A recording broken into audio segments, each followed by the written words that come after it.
Text 9.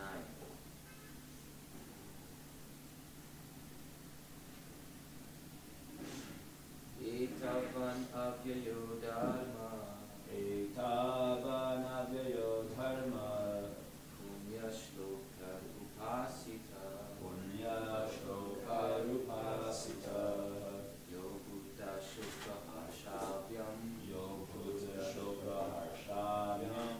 Atma shoshati hrisyati. Atma shoshati hrishyati. Etavan avyayo dharma. Etavan avyayo dharma. Punya shloka upasita. Punya shloka rupasita. Yo buddha shloka harshavyam. Yo buddha shloka harshavyam. Atma shoshati hrisyati. Atma shoshati hrishyati. Etavan avyayo dharma. Etavan avyayo dharma. Punya shloka upasita. Punya shloka rupasita. Yo buddha shloka harshavyam. Yo buddha shloka harshavyam. Atma shoshati hrisyati. Atma shoshati hrishyati. Etavan avyayo dharma. Punya shloka rupasita.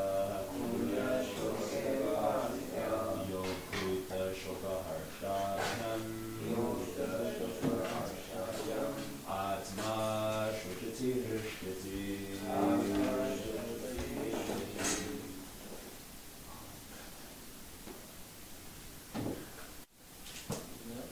Etavan avyayo dharma. Etavan avyayo dharma.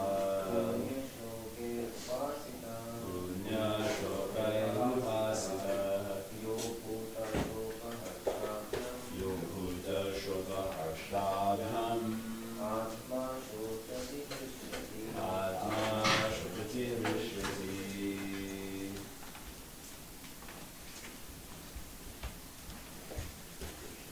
Etavan.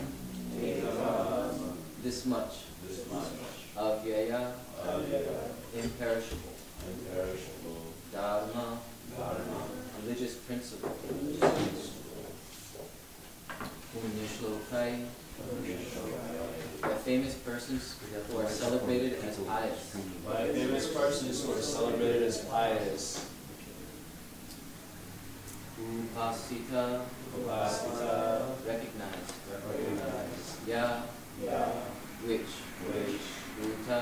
Buddha. Of the living beings. Of the living beings. Shoka. Shoka. By the distress. By the distress. Harshavyam. Harshavyam.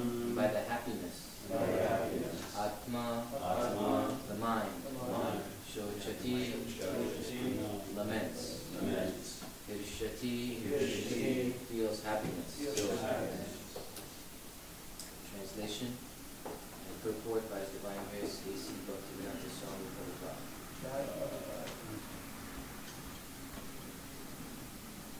One is unhappy to see the distress of other living beings and happy to see their happiness. His religious principles are appreciated as imperishable by exalted persons who are considered pious and benevolent.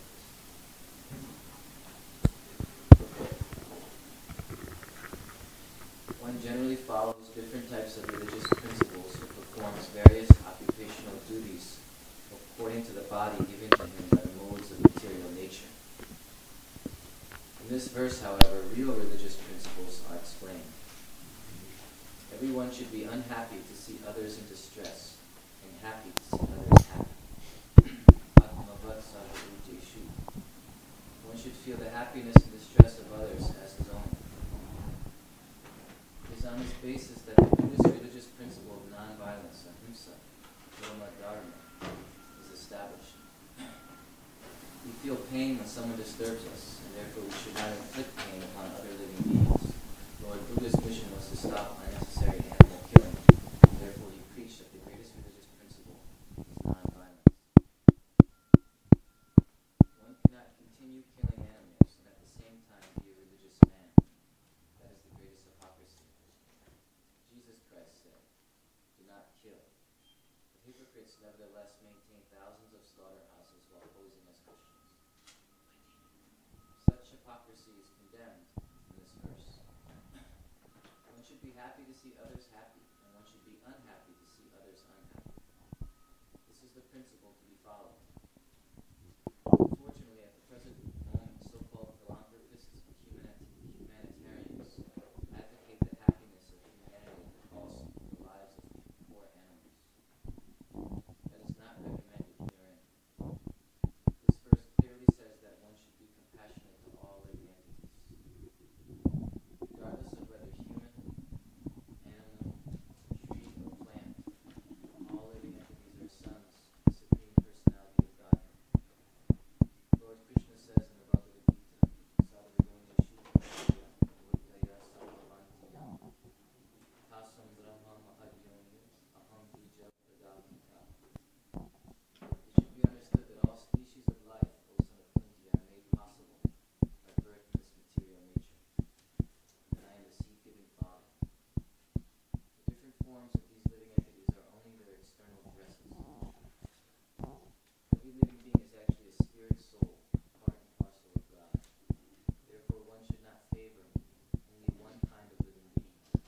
A Vaishnava sees all living entities as part and parcel of God, as the Lord says in Bhagavad Gita 5:18 and 18:54.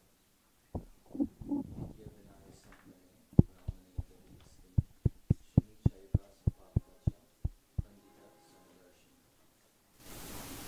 The humble sage, by virtue of true knowledge, sees with equal vision a learned and gentle brahmana, a cow, an elephant, a dog, and a dog-eater outcast. Rama Bhuta Prasanati Asojati Napanchati Samat Sarvesha Bhuteshu Madbhaktim Labate Param. One who is transcendentally situated at once realizes the Supreme Brahman and becomes fully joyful.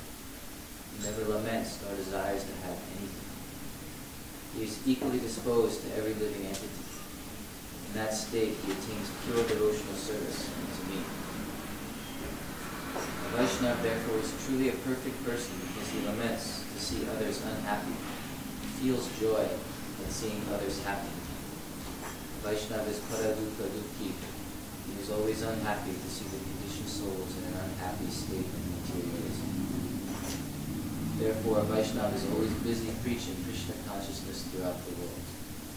Om Jnana Timirandasya Jnananjana Shalakaya Chakshurunmilitam Yena Tasmai Shri Gurave Namaha Shri Chaitanya Manobhishram Stapitam Yena Bhutale Swayam Rupa Kadamayam Bhakti Svapadantikam Veham Shri Guru Shri Yuta Padakamanam Shri Gurun Vaishnavanscha Shri Rupam Sadvajatam Sahagana Raganatam Vitam Nam Sajivam Sadvitam Savadutam Varijana Saitam Krishna Chaitanya Shri Radha Krishna Padan Sahagana Lalita Shri Vishakam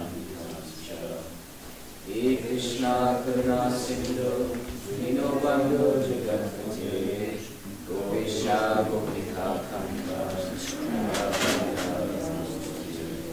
Tapta Kanchana Gaurangi Radhe Vrindavaneshwari Krishnapad Sukhe Paramani Haripriye Panchakalpa Churascha Kripa Sindhu Gyaniracha Patitanam Pavanebhyo Vaishnavebhyo Namo Namaha Jaya Shri Krishna Chaitanya Prabhu Nityananda Shri Advaita Gadadhar Shri Vasadi Gaura Bhaktivinoda Hare Krishna Krishna Krishna Hare Hare Hare Rama Rama Rama Hare Hare.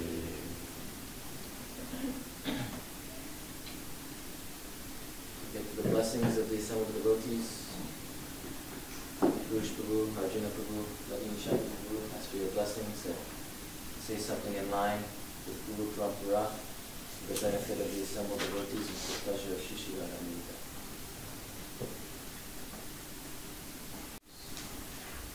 So 6th Canto, Chapter 10, Text 9. I'll read the translation again. If one is unhappy to see the distress of other living beings and happy to see their happiness, his religious principles are appreciated as imperishable by exalted persons who are considered pious and benevolent.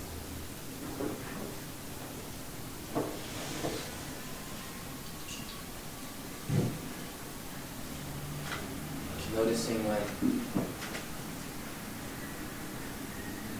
in the translation, when Sadichi Muni begins to speak, the Sanskrit says, Sri Rishi Uvacha. The Rishi says, or said. The Prabhupada translates it as the great sage Sadichi Muni said. And in the transliteration, he says the great saint Sadichi Muni said.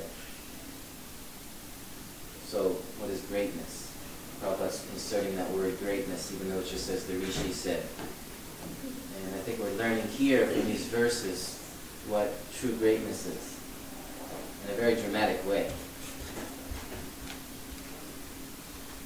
In essence, is to give our lives in the service of God. That is real greatness.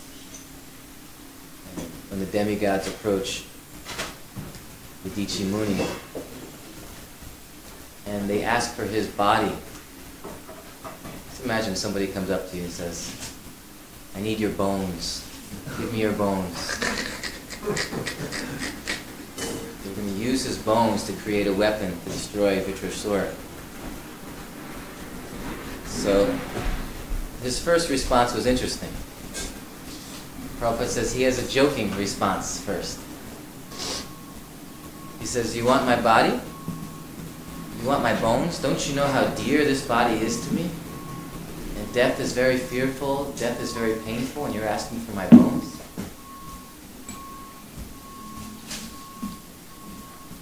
So he starts off, and Prabhupada says this is kind of like him joking a little bit, because he's acting like an ordinary conditioned soul. But actually, it's described that the only reason why he responded like that at first, in this joking way, to act very ordinary and to say, no, this death, I'm afraid of death and it's very painful. He responded that way first because he wanted to hear the demigods describe real Dharma. He wanted them to explain why giving your body for the service of others and benefiting others is glorious. So that's why he first responded in that way. Because the devotees relish hearing that. Devotees relish hearing why our body should be given up for the benefit of others.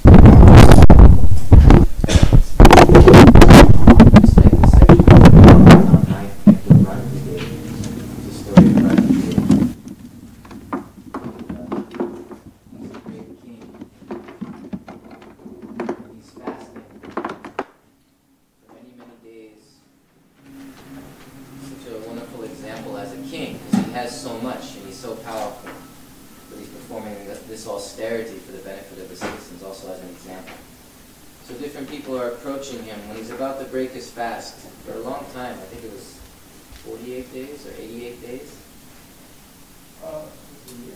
Was that?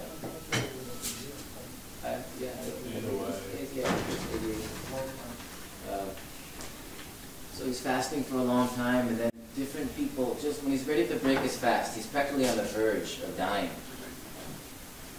And people are coming to his door, visitors are coming, and they're asking for what he's about to eat. And he kind of eventually distributes to people, the guests, and also the rest of his family, and he's there alone. And he has just one cup of water. And that cup of water really symbolizes his life, because now he knows if I don't drink this, I won't survive. And he's just about to take a sip, and just finally break his fast and be replenished. And then there's a knock at the door. And one Jindala, dog eater, comes and says, I'm very thirsty. Would you please give me that water you're holding? And then his response, the verse there is just incredible. Prabhupada says, actually, in the verse, prior to the verse where he speaks, right before he gives this incredible verse, which I'm going to recite. I'll read the verse itself. But he says that, it says that Ranti Dev, after being asked, requested to give this water, spoke these nectarian words. It says in the Sanskrit that he spoke these nectarian words. And Prabhupada writes in the purport, anyone who hears these words of Ranti Dev, if you just hear it, then you'll be delivered by Ranti Dev. So I'll read it rather than trying to speculate and remember what it is. Because hearing this verse is so important, I want to read it as it exactly is. You speak it into the microphone, people screaming will get it too. Okay.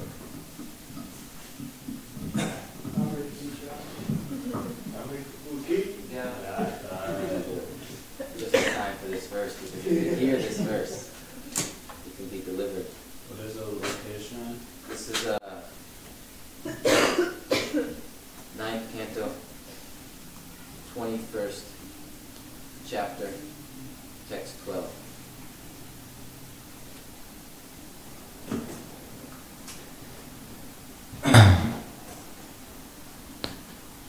न कामयेऽहं गतिम् ईश्वरात् परम् अष्टार्तियुक्तम् उपरं भवं वा अर्थिं प्रपद्ये किल देहभाजम् अन्तस्थितो येन भवन्त्यदुःखः.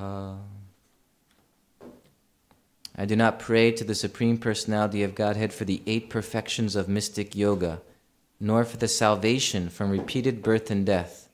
I want only to stay among all the living entities and suffer all distresses on their behalf, so that they may be freed from suffering. I want only to suffer on behalf of all living beings. Repeat it. 9:21:12. I do not pray to the Supreme Personality of Godhead for the 8 perfections of mystic yoga, nor for the salvation from repeated birth and death. I want only to stay among all the living entities and suffer all distresses on their behalf, so that they may be freed from suffering.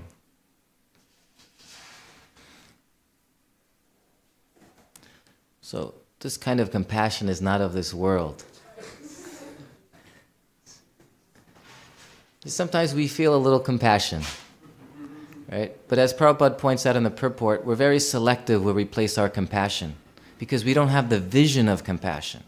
So we choose, I'll put my compassion here with people, but then we don't because we don't have the vision of compassion. When we see animals, we also don't realize there we should also be compassionate.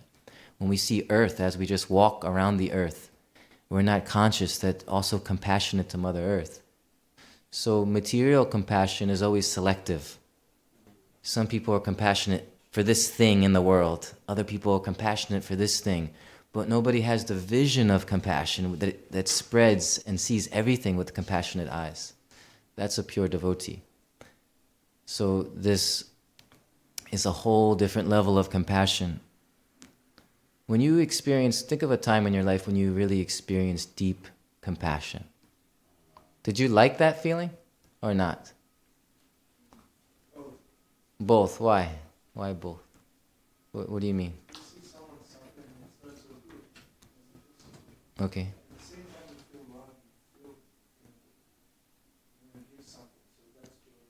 So it's mixed. Yes, anyone else?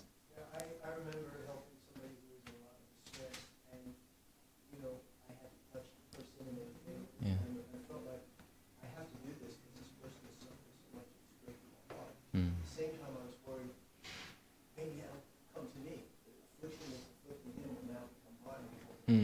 Associated physically with this person. Yeah. So it sounds like some love, but also some anxiety, some compassion was there if it transfers. I was still thinking about Yes. my will. Yes. Anyone else think of a moment of deep, deep compassion? What was that feeling like, or that experience? Yesterday, this morning, seeing some people on the street, they were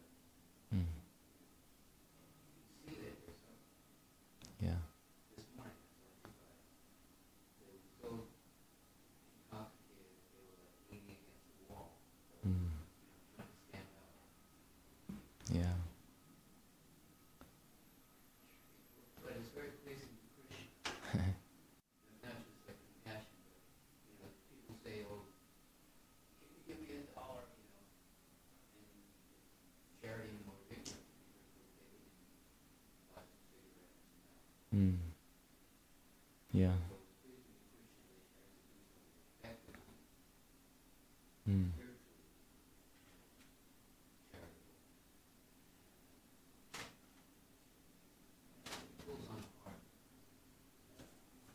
And then I feel joy. Mm. I don't, I'm reluctant to speak because I can't really, I don't know if I can confidently say I've had a deep experience of Yeah. compassion. Yeah. But I'm trying to just reflect on the moments where I felt there was some extent of compassion shining. Yeah. And it was blissful. Yeah. It was a blissful experience. Yeah, and you know, this compassion in the world, sometimes we get a little taste. You know, sometimes it's material compassion, and therefore it's mixed. But this compassion here that's being described is actually ecstasy. Real compassion is ecstatic. Even though it's sad what you're seeing in some ways, but it's love of God in a different form. Right? Bhaktivinoda Thakur says, when love of God, when we direct it towards the living entities of this world, it takes the form of compassion. So it is love of God, and it's overwhelmingly ecstatic compassion.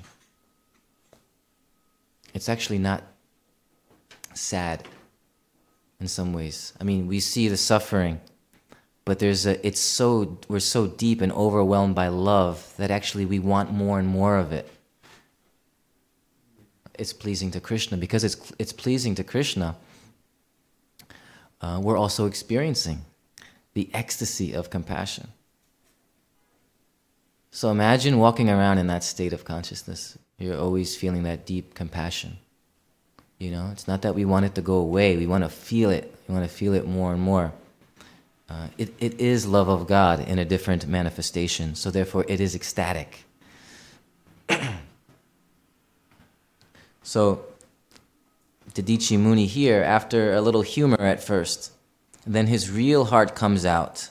And actually, he wants to hear about dharmic principles from the demigods. So therefore, he starts off by saying, oh, I'm so attached to my body. Why should I give it up?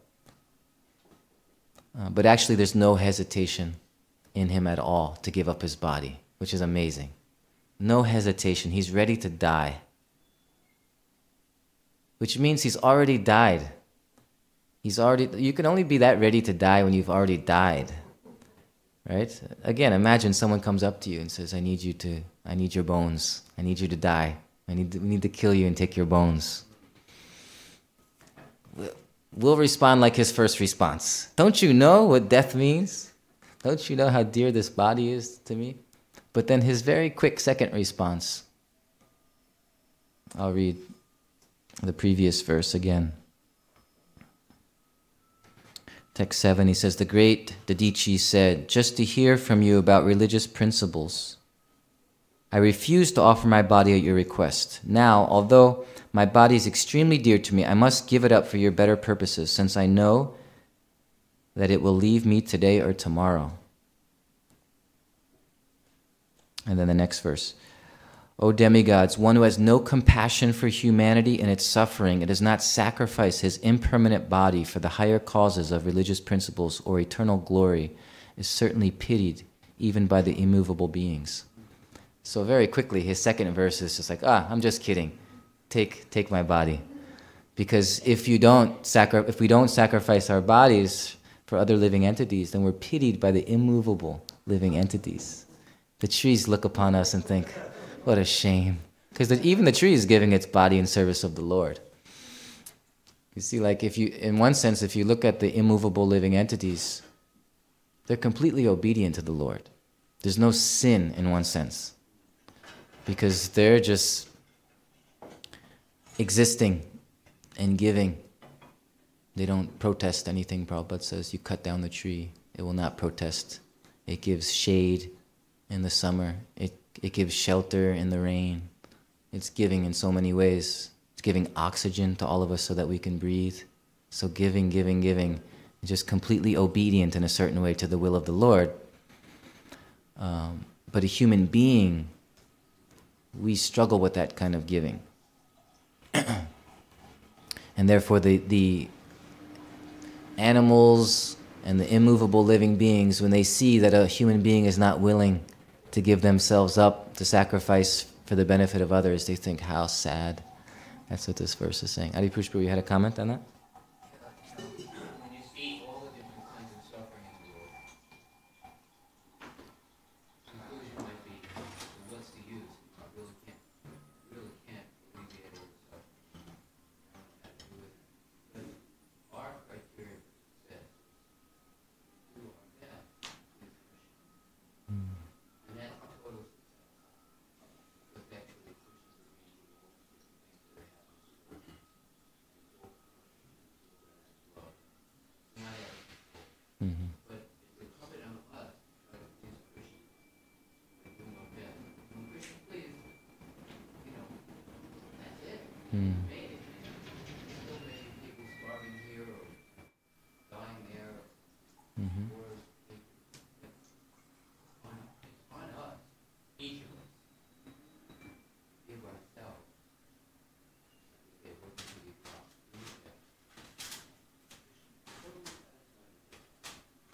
That's consoling. Remember that. We can't be Yeah. Yeah, we look in our lives, what's before us here and now, and not have some idea of what this full surrender and some, like here is a very dramatic example of giving up one's body. It's very clear he's doing that. We can be in the same mood and same mindset, because the mindset is that I'm surrendered to Krishna. Krishna, where's the opportunity to serve? And so it doesn't mean we have to follow this exact same path. Krishna has a different plan for all of us. So I think Adi Prabhu was pointing out that in our just everyday life, we can see where's the opportunity to serve. How can I sacrifice for others? And just do that. And this consciousness is what's pleasing to Krishna, whatever form it takes, because he has different plans for each of us. Sometimes we think, wow, that is so glorious. This person gave up their life to save another person. But it's just as glorious to see someone just going day after day after day, and whatever's around them trying to give up their life in service, finding the opportunity to serve. We think one looks more powerful than the other, right? Like when we hear about Jesus, dying for others. Of course, that is absolute surrender, and that's what the Lord called him to do. But then we don't see it in other people who are living, because they're not called to the same thing. They're not called to just die for but they're called to still have that absolute surrender. And then how does that show up in their life? A sannyasi, a person who's just kind of trying to serve and give. It's the same thing. It's absolute surrender in a different form. And therefore, it's just as pleasing to Krishna. And even us in our own lives, looking for the opportunity to serve here and now, day by day, is just as pleasing to Krishna if the mood is absolute surrender. So, he has no hesitation here to give up his body. This is an amazing section of the Bhagavatam. The story of the Dichi Muni is just a few verses, but you really get the essence of Vaishnavism and compassion. And so long, fear must be, there must be fear in us so long we're identified with this body and this mind. There must be fear. We should be fearful if we're identified with the body and mind, because the body is disintegrating.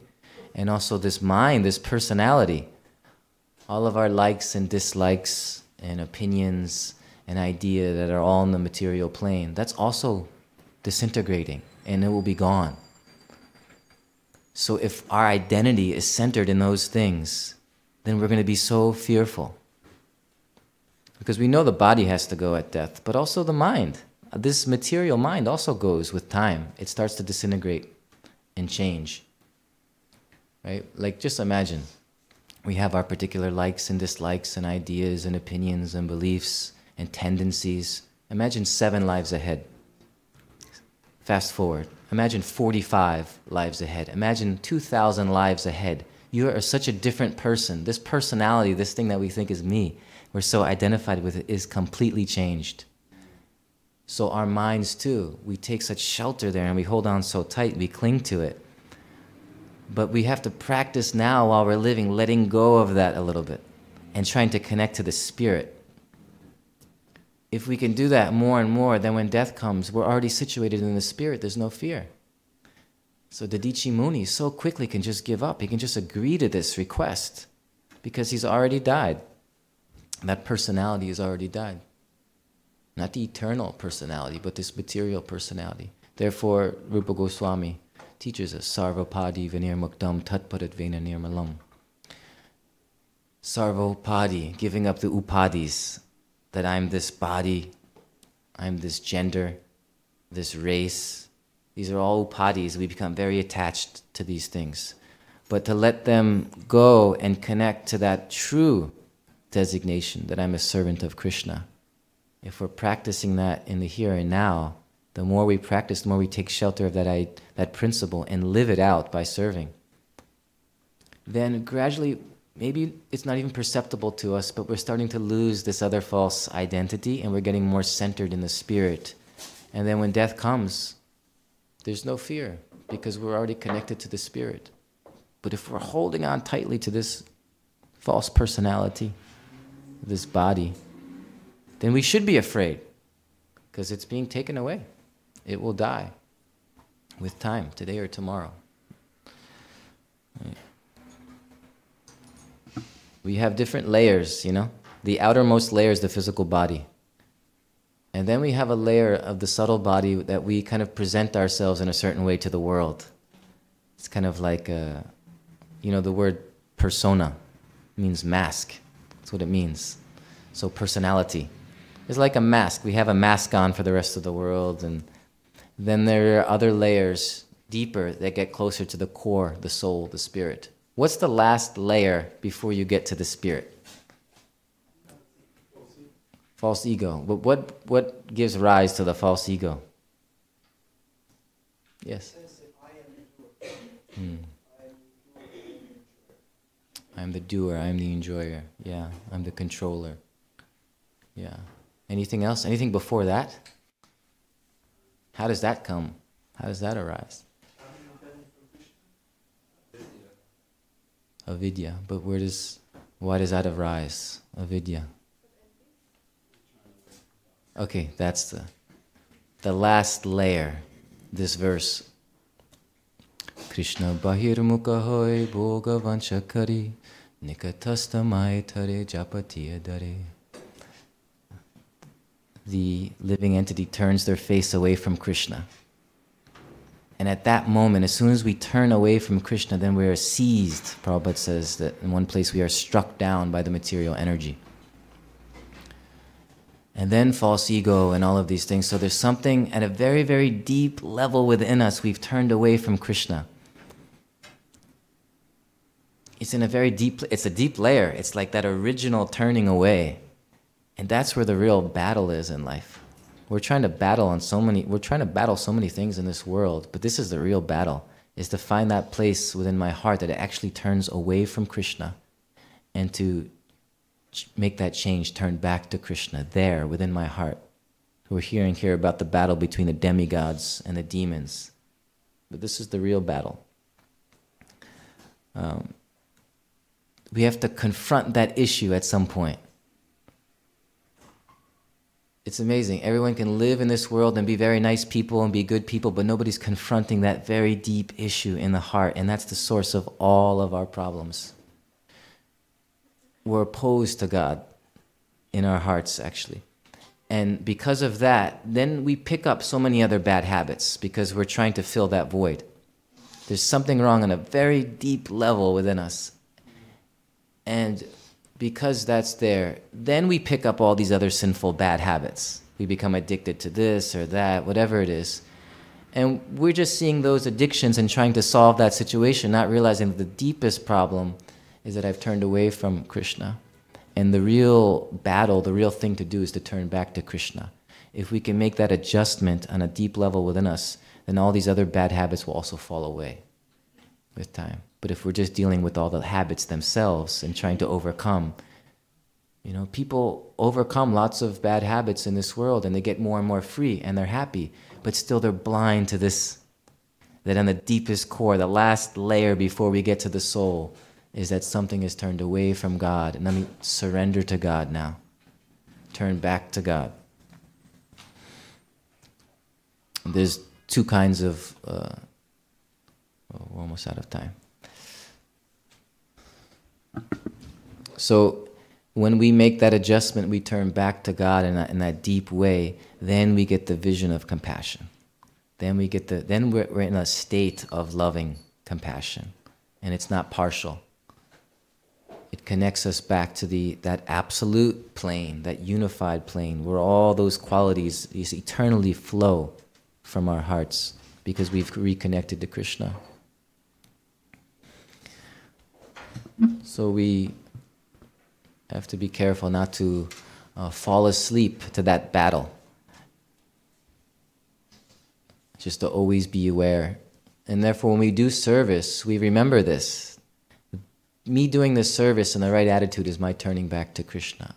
Krishna, please help me. Shine the light of your mercy into the darkness of my heart and utilize me in your service. That's our prayer. Utilize me in your service.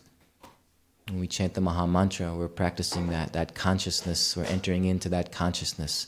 And at some point, that change will take place. Where we turn from having turned away, we turn back to Krishna. And then everything else will drop away. We're situated in the spirit as the eternal loving servant of Krishna, and then there's no fear of death. So, but we'll be very fearful if we don't take shelter. And this is not to make you afraid, but this is just to appeal to our reasoning and our intelligence. It's an appeal to our intelligence to surrender lovingly and find that place in the heart. That very deep, that last wall, that last layer that doesn't want to surrender to Krishna, and make the change there. You could feel it sometimes, right? We walk around, even when we're happy, there's a kind of underlying frustration and like pain. You know, there's like it's there because that is not fully addressed. Once that's addressed, then ecstasy, happiness, compassion, and connection to Krishna. We'll stop here. Srimad Bhagavatam ki, Srila Prabhupada ki.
Purusham Tamaham Bhajami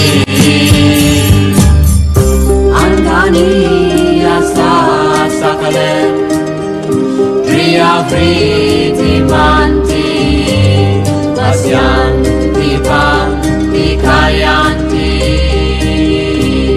Jiram Naganti Ananda Chinmaya Sadhu Jala Vigrasya Govindam Adi Purusham Tamaham Bhajami Govindam Adi Purusham Tamaham Bhajami Govindam Adi Purusham Tamaham Bhajami Govindam Adi Purusham Tamaham Bhajami Govindam Adi Purusham Tamaham Bhajami Govindam Adi Purusham Tamaham Bhajami Govindam Adi Purusham Tamaham Bhajami. Jaya Prabhupada, Jaya Prabhupada, Prabhupada, Jaya Prabhupada,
Srila Bhakti Siddhanta Saraswati Thakur Prabhupada ki Ananta Koti Vaishnava Vrinda ki Ram Charishla Haridas Thakur ki Praise the God Shri Krishna Chaitanya Prabhu Nityananda Lila Shri Advaita Gadadhar Shri Vasari Gaura Bhakta Vrinda ki Shri Radha Krishna Gopa Gopinath Sham Kun Radha Kun Giri Govardhan ki Brajbhumi Vrindavan Dham ki Maya Navadvip Dham ki Purushottam Kshetra Jagannath Puri Dham ki Churmayi Ganga